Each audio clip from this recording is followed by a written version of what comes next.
The words hit me like a freight train through our kitchen window. The leeching is over, Martina. I'm finally free. My wife Cambria stood in our hallway, phone pressed to her ear, voice dripping with satisfaction. She thought I was asleep. She thought wrong. I'd been lying in bed for 20 minutes, listening to her pace around like she owned the world. Darren doesn't know it yet, but his gravy train just derailed, she continued, her laugh sharp enough to cut glass. I opened my own accounts today, separate everything. Let him figure out how to pay his own way for once. I stayed perfectly still in the darkness of our bedroom, every muscle tense. 23 years of marriage, and this is how she celebrates her promotion at First National Bank. Not with champagne and gratitude for the man who supported her through night school and helped her climb every rung of that corporate ladder. No, she celebrates by cutting me loose like unresponsive burden. You should see him, Martina. Still thinks he's some hotshot project manager. The plant closed 2 years ago and he's been doing odd jobs ever since. Handyman work, for crying out loud. It's embarrassing. The handyman work that kept food on our table while she played executive. The handyman work that paid for her designer suits and fancy lunches with clients. But sure, Cambria. Embarrassing. I know. Mom always said I married beneath me. Guess it just took me this long to listen. Her mother, Fina Marin, the woman who could find fault with sunshine if it didn't shine exactly how she wanted. The woman who spent every holiday dinner reminding me that her daughter deserved better than a blue-collar husband. I heard Cambria's footsteps moving toward the kitchen. The best part? He has no idea what's coming. Tomorrow morning, he'll try to use the credit cards and find out they've been canceled. Auto-pay on all the utilities, switch to accounts he can't access. Let's see how long Mr. Fix-It can fix this mess. My hands clenched into fists under the blankets. Not from anger, well, not entirely, from anticipation, because Cambria had just made the biggest mistake of her life. She thought she was playing chess while I was stuck playing checkers. She had no idea I'd been watching her moves for months. The late nights, at the office.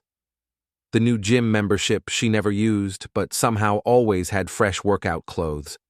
The way she'd started password protecting her phone after 15 years of leaving it lying around. The credit card statements she'd begun intercepting before I could see them. I wasn't some clueless husband stumbling around in the dark. I was a project manager who'd spent 25 years tracking budgets, timelines, and people's lies. And Cambria? She'd been lying for months. Trust me, Martina. By the time I'm done, he'll be begging me to take him back. And that's when I'll serve him with papers. The call ended. I heard her moving around the kitchen, probably making her usual late-night snack of crackers and that expensive cheese she bought with money from my contracting jobs. The irony wasn't lost on me. I waited until I heard her bedroom door close. Yes, her bedroom. We'd been sleeping separately for 6 months now, before I got up and walked to my home office. The room she'd been hinting I should convert into a craft space, since I obviously didn't need it anymore. Before we dive deeper into this story, I have one small request. Please subscribe, drop a like, comment, and hit that hype button to boost this channel so more people can discover these incredible Reddit stories. I powered up my laptop and opened the folder I'd been building for the past 3 months. Bank statements I'd quietly copied. Photos of her car parked outside places she'd never mentioned visiting. Screenshots of social media posts from her friends that didn't quite match her stories about where she'd been. And then there was the real prize, the employment records I'd obtained through my buddy Jake, who worked in HR at the bank. Cambria's promotion was beautiful on paper. Assistant Vice President of Commercial Lending. Corner office. Business cards with raised lettering. What it wasn't was a raise. In fact, her new salary was exactly $300 less per month than her old position, thanks to the restructuring that eliminated her performance bonuses. But she'd been so hungry for the title, so desperate to have something impressive to tell her mother, that she'd taken it anyway. The woman who just cut off my access to her money, was about to discover that her money wasn't going to stretch as far as she thought, especially not with the spending habits she'd developed over the past 6 months. I opened a new document and started typing. Not a plan for revenge. I'm not that dramatic. Just a simple list of facts. Things that would need to be addressed now that we were apparently living as financial roommates instead of married partners. The mortgage payment that came out of the joint checking account she'd just closed. The insurance premiums. The property taxes.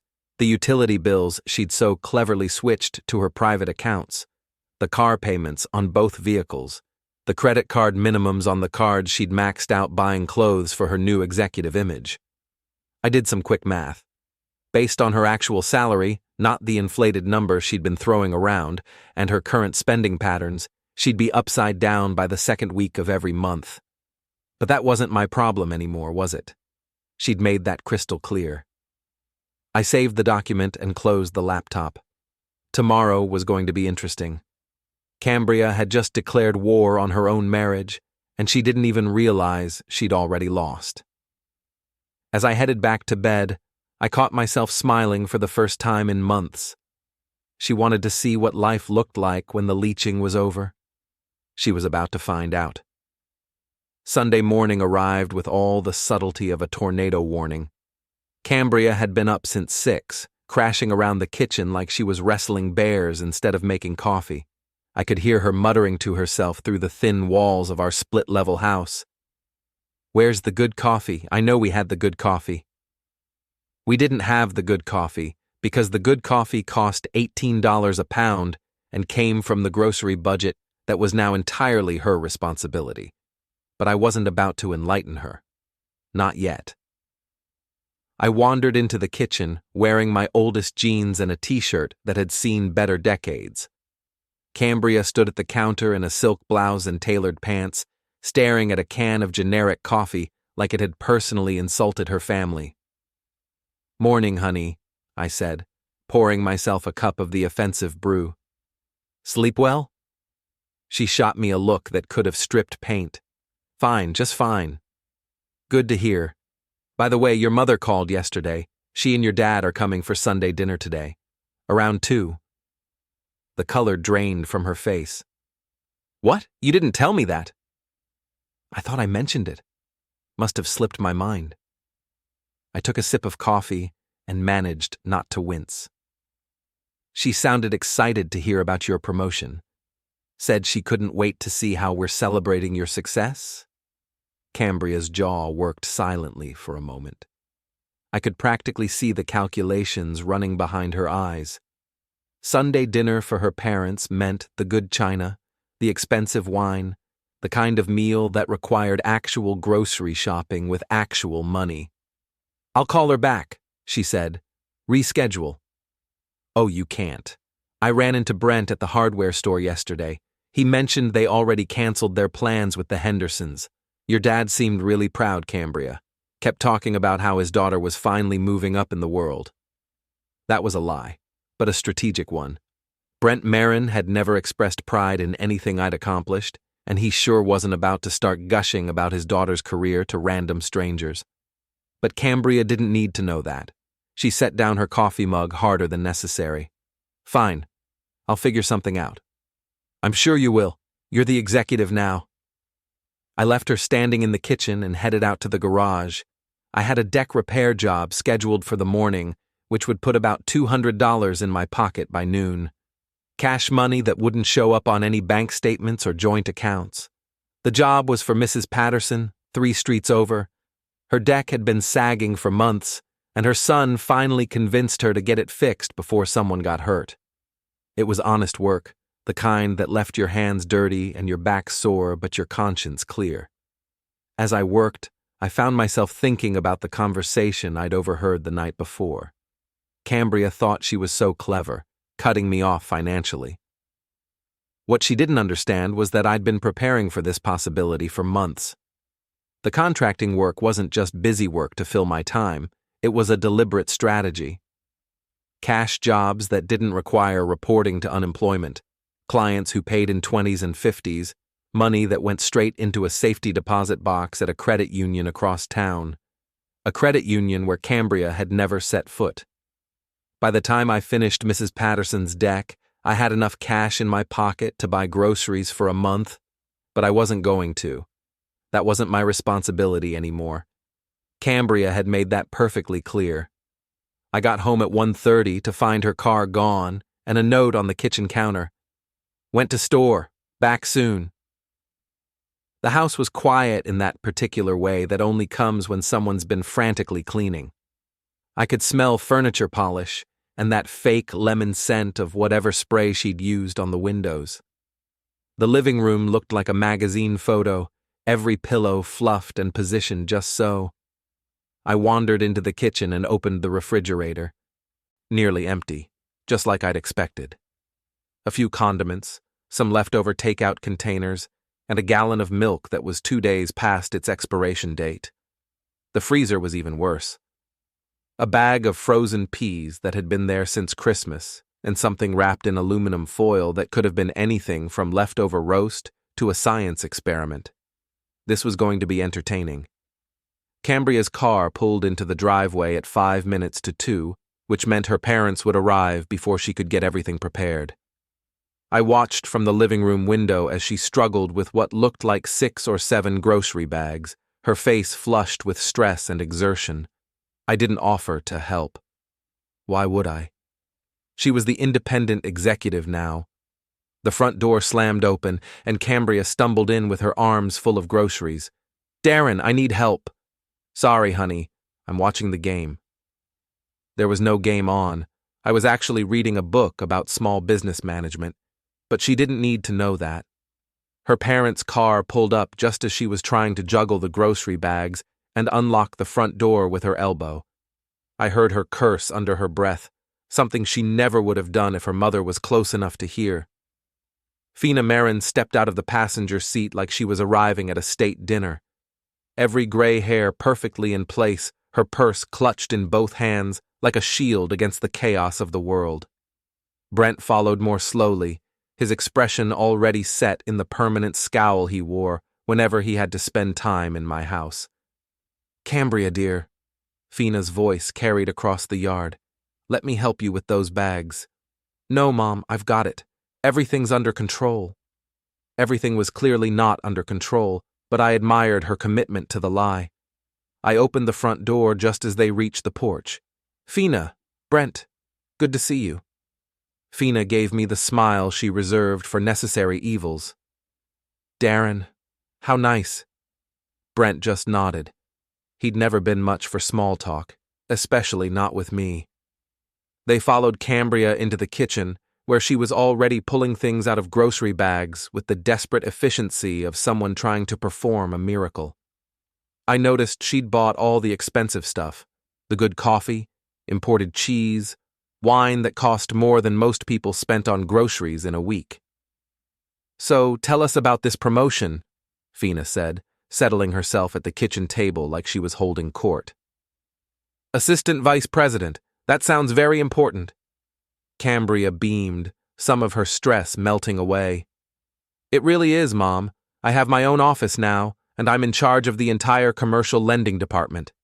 How wonderful. And I'm sure the salary increase will be quite substantial." The smile flickered for just a moment. "Oh, you know how these things work. The real money comes later, once I prove myself in the new position." Brent frowned. "What kind of increase are we talking about?" "Dad, it's not really about the money right now. It's about positioning myself for the future."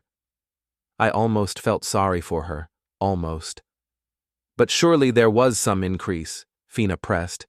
"You can't take on more responsibility for the same pay." Cambria's hands were moving faster now, unwrapping cheese and arranging crackers on a plate like her life depended on it. "Well, actually, there was a small adjustment downward initially, but that's just temporary while they restructure the compensation packages." The silence that followed was deafening. Brent was the first to speak. "You took a pay cut?" "It's not a pay cut, Dad. It's a strategic investment in my career." "It's a pay cut," he said flatly. Fina's expression had shifted from proud to confused to something approaching horror. Cambria, dear, how much of a pay cut are we talking about? It's really not important. 300 a month, I said helpfully from the doorway. Plus, she lost her performance bonuses, which were running about 2,000 a quarter. All three of them turned to look at me. Cambria's face had gone completely white. But I'm sure she's got it all figured out, I continued. After all, she's the one who decided we should separate our finances. Starting yesterday, actually. So this is all her department now. Fina's purse hit the table with a thud. You separated your finances? Cambria, what on earth is going on here? And that's when the real show began. The kitchen fell silent except for the hum of the refrigerator and the distant sound of a neighbor's lawnmower. Cambria stood frozen at the counter, a block of expensive cheese in one hand and a knife in the other, looking like she'd rather use it on me than the appetizer. Fina's voice cut through the silence like a scalpel. Cambria Marie, I asked you a question.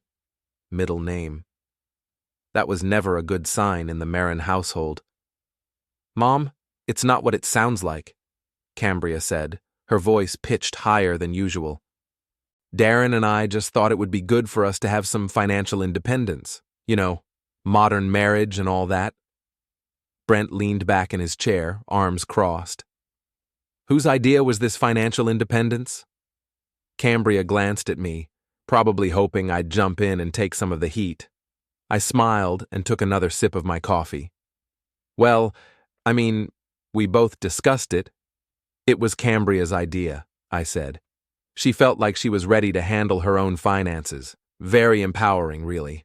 I support her independence completely. Fina's eyes narrowed. She'd been married to the same man for 47 years and had never worked outside the home by choice. The concept of financial independence within marriage was about as foreign to her as quantum physics. And you agreed to this? She asked me. Of course. If Cambria wants to pay her own bills, who am I to stand in her way? Her own bills? Brent's voice had dropped to that dangerous level that meant someone was about to get a lecture. What bills are we talking about here? Cambria was slicing cheese now with mechanical precision, each piece exactly the same thickness. Just the usual stuff, Dad. Nothing major. The mortgage, I said helpfully. Car payments, insurance, utilities, credit cards, the usual stuff. The knife stopped moving. Fina looked back and forth between us like she was watching a tennis match. Cambria, please tell me you didn't take on all the household expenses with a pay cut. It's not a pay cut, it's a pay cut! Brent's voice boomed through the kitchen. And you took on more bills with less money? What kind of sense does that make? Cambria's composure was cracking. I could see it in the way her shoulders hunched, the way her breathing had gotten shallow. I can handle it, Dad. I'm not a child. Then stop acting like one, he snapped. Show me the numbers. What numbers? Your budget. Income versus expenses. Basic math, Cambria. She set down the knife and turned to face her parents. I don't have to justify my financial decisions to anyone. You do when they're stupid financial decisions, Brent said. Fina reached over and patted her husband's arm. What your father means is that we're concerned. This seems very sudden. It's not sudden. Darren and I have been talking about this for months. Another lie. We'd been talking all right, but not about voluntary financial separation. We'd been talking about her late nights at work, her new gym membership, and her sudden interest in buying clothes that cost more than most people's car payments. Months, I agreed. Ever since Cambria started spending so much time with her personal trainer. The temperature in the room dropped about 10 degrees. Personal trainer? Fina's voice was dangerously quiet. Cambria shot me a look that could have melted steel. Darren's exaggerating. I joined a gym, that's all. For my health. Trent's a great guy, I continued. Really knows his way around fitness equipment, and apparently around married women's bank accounts, based on some of those credit card statements. Darren, stop it! Cambria's voice was shaking now. but I was just getting started. You should see the charges, Brent. Dinners at places I've never been to, hotel rooms for business meetings that somehow never made it onto her work calendar. Very creative expense management. Brent stood up slowly, all 6 feet 3 inches of him, with the kind of presence that came from 30 years of managing construction crews. Are you telling me my daughter is having an affair? I'm not telling you anything, I said. I'm just sharing some interesting financial data that came to light when she decided to separate our accounts. Cambria was backing toward the kitchen door now. This is ridiculous. I don't have to listen to this. Yes, you do, Fina said, her voice sharp enough to stop her daughter in her tracks. You most certainly do. Sit down. Mom, sit down. Cambria sat. Fina turned to me with the expression of a woman who'd spent 47 years managing family crises. Darren, I want to see these credit card statements. Oh, I don't have access to them anymore, I said. Cambria made sure of that when she separated our finances. But I'm sure she'd be happy to share them with you. Transparency and all that. All eyes turned to Cambria, who was now gripping the edge of the table like it was the only thing keeping her from sliding off the face of the earth. I don't have them with me, she said. They're upstairs, I said. In the filing cabinet, unless you moved them when you were reorganizing your financial independence yesterday.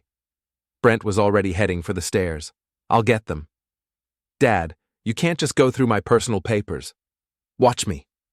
The sound of his footsteps on the stairs was like a countdown timer. Cambria looked at her mother, then at me, then back at her mother. Mom, whatever Darren thinks he saw is probably exactly what he saw, Fina said. You were never a good liar, dear, even as a child. Footsteps on the stairs. Brent was coming back. He walked into the kitchen carrying a manila folder thick with papers. Found them, right where you said they'd be, Darren. He sat down at the table and opened the folder. The silence stretched out as he flipped through pages, his expression getting darker with each one. Chez Laurent, he read, $230. Antonio's Steakhouse, $185. The Riverside Inn, $250. He looked up at his daughter. I've never heard you mention eating at any of these places. I entertain clients. The Riverside Inn is a hotel, Cambria. Sometimes client meetings run late. Trent Randall Fitness Consulting, Brent continued reading. $500. Personal training sessions, it says here. That's a lot of personal training. Cambria's face had gone from white to red to a splotchy combination of both. Dad, please. Gold's Gym membership, $60 a month. Victoria's Secret, $215. Another Victoria's Secret charge, $190. He set the papers down and looked at his daughter. Who exactly are you trying to impress with all this new lingerie? The question hung in the air like smoke from a house fire. Fina reached over and took the credit card statements from her husband. She flipped through them silently, her expression growing more grim with each page. Cambria, she said finally, how long has this been going on? Nothing's going on, Mom. I just wanted to take better care of myself. Don't lie to me. Fina's voice was quiet, but it carried the weight of absolute authority. I raised you better than this. Cambria looked around the kitchen like she was searching for an escape route. Her gaze landed on me, and for a moment I saw something that might have been desperation. Darren, tell them. Tell them this is all a misunderstanding. I set down my coffee cup and looked at her for a long moment. 23 years of marriage. 23 years of supporting her dreams, her ambitions, her climb up the corporate ladder. 23 years of being told I wasn't good enough for the Marin family's precious daughter. I can't do that, Cambria, I said, because it's not a misunderstanding.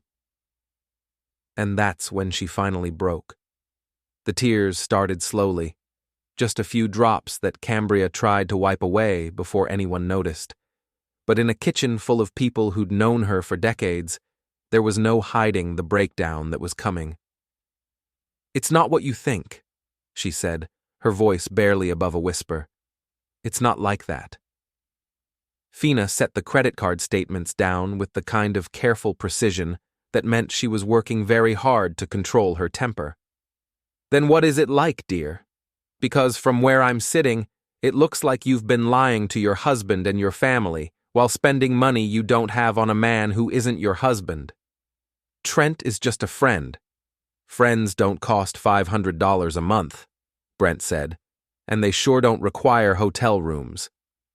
I leaned against the kitchen counter, watching the scene unfold with the detached fascination of someone observing a natural disaster. Part of me felt sorry for Cambria, a very small part. The rest of me was thinking about all the nights I'd eaten dinner alone while she was at her client meetings. How long? Fina asked. Cambria wiped her nose with the back of her hand. How long what? Don't play games with me, Cambria Marie. How long have you been having an affair?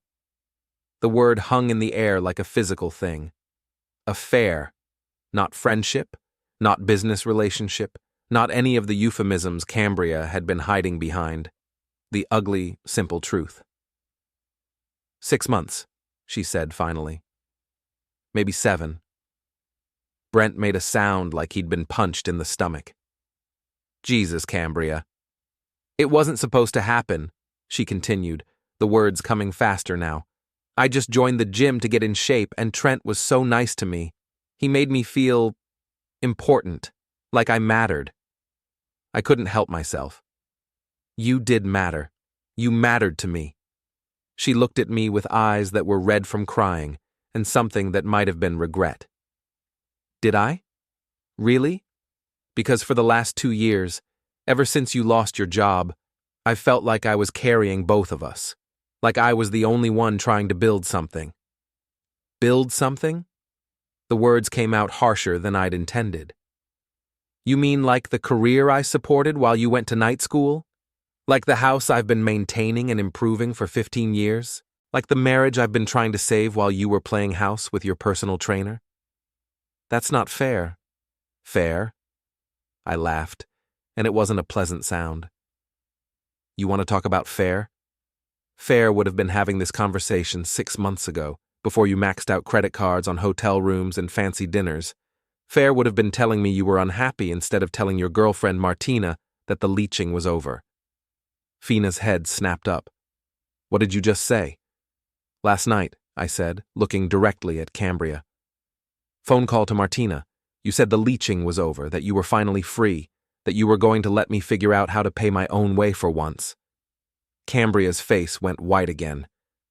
You were listening to my phone calls? I was lying in bed in my own house when you decided to have a loud conversation in the hallway. There's a difference. Brent stood up abruptly, his chair scraping against the floor. I need some air. He walked out the back door, leaving the 3 of us in a silence that felt heavy enough to crush someone. Fina was the first to speak. Cambria, I want you to listen to me very carefully. Your father and I raised you to be better than this. Mom, I'm talking. Fina's voice cut through her daughter's protest like a blade. We raised you to honor your commitments, to be honest, to treat people with respect, and what you've done here is the opposite of all of those things. Cambria was crying openly now.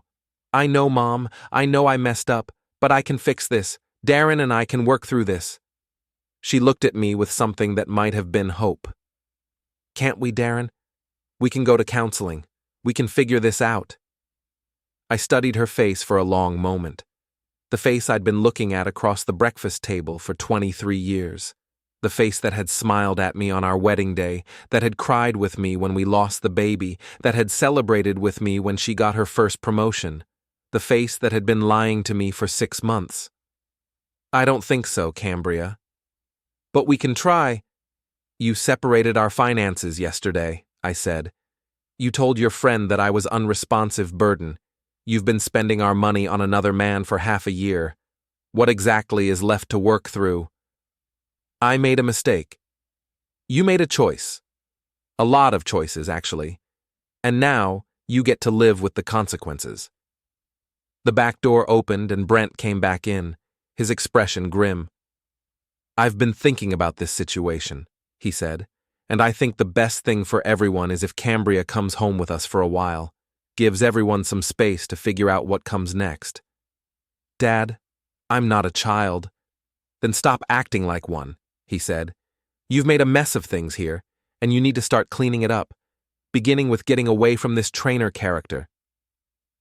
Cambria looked around the kitchen like she was seeing it for the first time. The expensive cheese she'd bought for the dinner that was never going to happen. The credit card statements spread across the table like evidence at a crime scene. The husband who was looking at her like she was a stranger. "What about my job?" she asked. "What about it?" I said. "You're the assistant vice president now. Very important position, according to your mother. I'm sure you can handle a little commute from your parents' house." She flinched like I'd slapped her. Fina stood up and began gathering the credit card statements.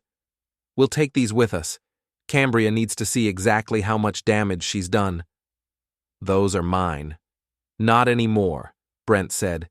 "You want to act like a grown-up? Grown-ups face their mistakes head-on. We're going to sit down tonight and add up every penny you've spent on this affair, and then you're going to figure out how to pay it back." "Pay it back to who?" "To your husband," Fina said. "The man who worked 2 jobs to put you through school. The man who's been keeping this house running while you were playing around with your trainer." Cambria looked at me one more time.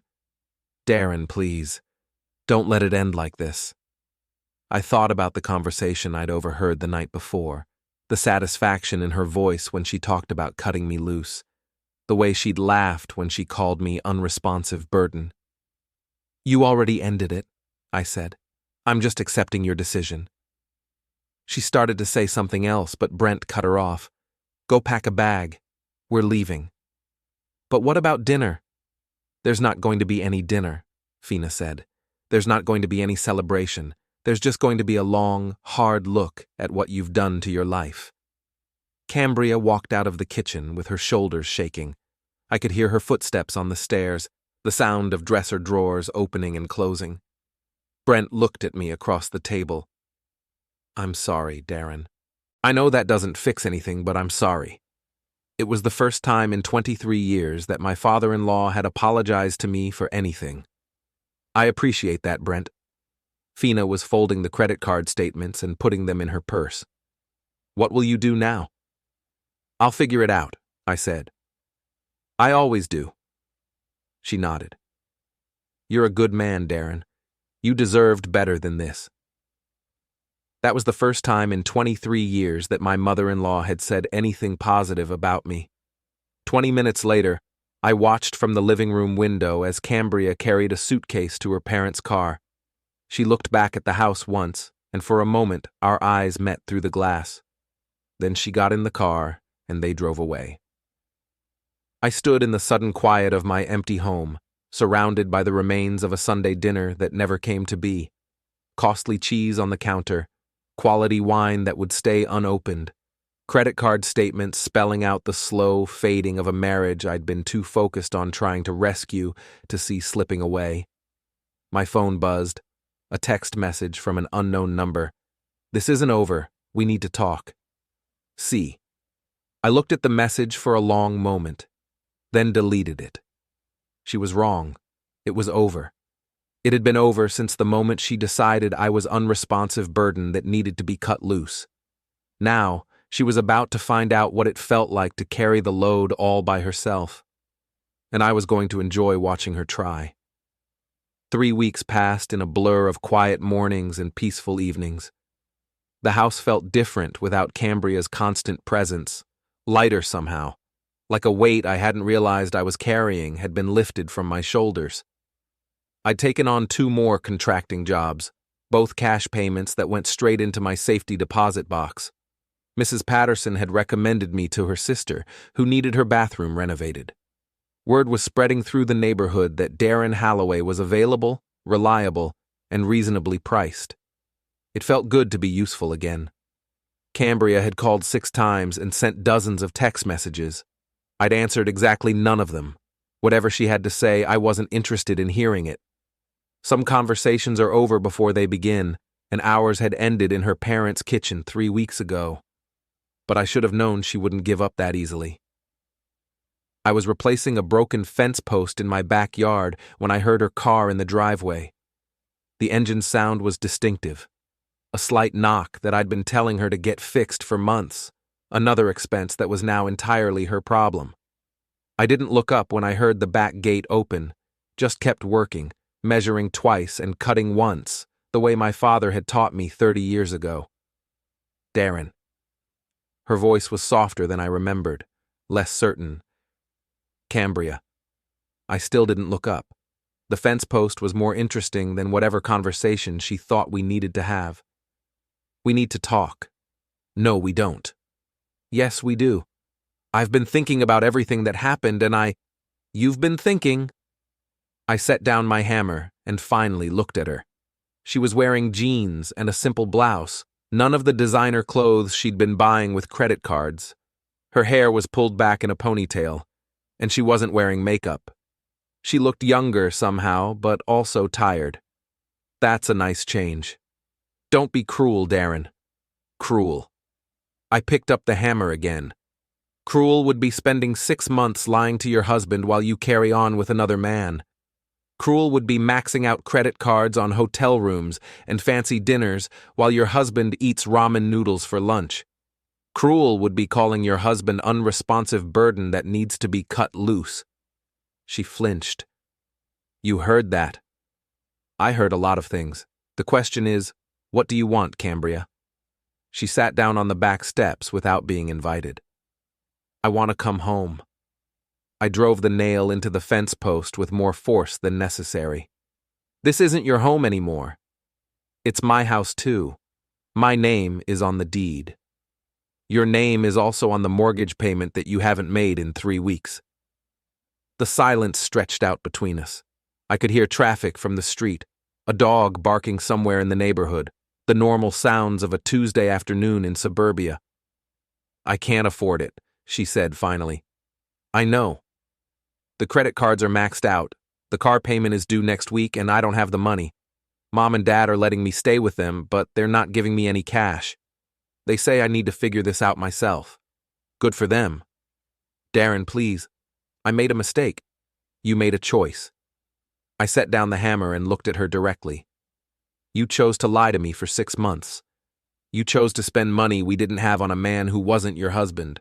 You chose to separate our finances and call me unresponsive burden. Those weren't mistakes, Cambria. They were decisions. I know that. And I'm sorry. I'm so sorry. Sorry doesn't pay the mortgage. She was quiet for a moment, picking at the hem of her jeans. What about Trent? What about him? Have you done anything to him? I almost smiled. Like what? I don't know. Confronted him. Threatened him. Why would I do that? Trent didn't make any vows to me. Trent didn't promise to love, honor, and cherish me until we were parted by anything other than his personal training services. So you haven't talked to him? I don't need to talk to him. But apparently you do, since you're asking about him. Her face reddened. We're not what? We're not seeing each other anymore. Why not? Because when I told him about the separation, about the money problems, he said he thought we should take a break. Until I got my situation sorted out. Now I did smile. How romantic. He wants to take a break until you can afford to pay for hotel rooms again. It's not like that. It's exactly like that. You were a client, Cambria. A client with a credit card and a marriage she was willing to destroy for the thrill of feeling important to someone. And now that the credit card is maxed out and the marriage is over, you're not useful to him anymore. She started crying then. Not the dramatic tears from 3 weeks ago, but the quiet, defeated crying of someone who's finally understanding the magnitude of what they've lost. I ruined everything, she said. Yes, you did. Can you forgive me? I looked at her sitting on the back steps of the house we'd bought together 15 years ago. The house where we'd planned to raise children before we found out that wasn't going to happen. the house where we'd celebrated promotions and mourned losses and built a life that I'd thought was solid. I don't know, I said honestly. I don't know if I can forgive you, and I don't know if it matters whether I can or not. What do you mean? I mean, forgiveness is about letting go of anger. But letting go of anger doesn't mean pretending the last 6 months didn't happen. It doesn't mean forgetting that you looked me in the eye every morning for half a year while you were lying to me. It doesn't mean trusting you again. But we could try. Could we? You separated our finances because you thought I was unresponsive burden. You maxed out credit cards on another man. You took a pay cut to get a fancy title and then tried to stick me with all the bills. What exactly would we be trying, Cambria? She didn't have an answer for that. I picked up my hammer and went back to work on the fence post. I think you should go. Darren, I think you should go back to your parents' house and figure out how you're going to pay your bills on your new salary. I think you should call the credit card companies and work out payment plans. I think you should decide whether you want to keep that fancy title or find a job that actually pays enough to support the lifestyle you've been living. What about us? There is no us anymore. You made sure of that. She sat on the steps for another few minutes, crying quietly while I worked. Finally, she stood up and walked toward the gate. Darren? I didn't look up. Yeah? I really am sorry. I know you are, but sorry doesn't fix this. I heard the gate close, then her car starting in the driveway. The engine knocked twice before it caught, and I found myself wondering how long it would take before the problem got bad enough to leave her stranded somewhere. Not my problem anymore. I finished replacing the fence post as the sun was setting, then stood back to admire my work. Straight, solid, built to last. The kind of thing you could count on. My phone buzzed. Another text from Cambria. I love you. That has to count for something. I looked at the message for a long time before I typed back. Love isn't enough. It never was. Then I deleted her number from my phone and went inside to make dinner for one. Some things, once broken, can't be fixed. And some people, once they show you who they really are, should be believed the first time. Cambria had shown me who she was. Finally, I was believing her. The leeching was over all right, just not the way she'd planned.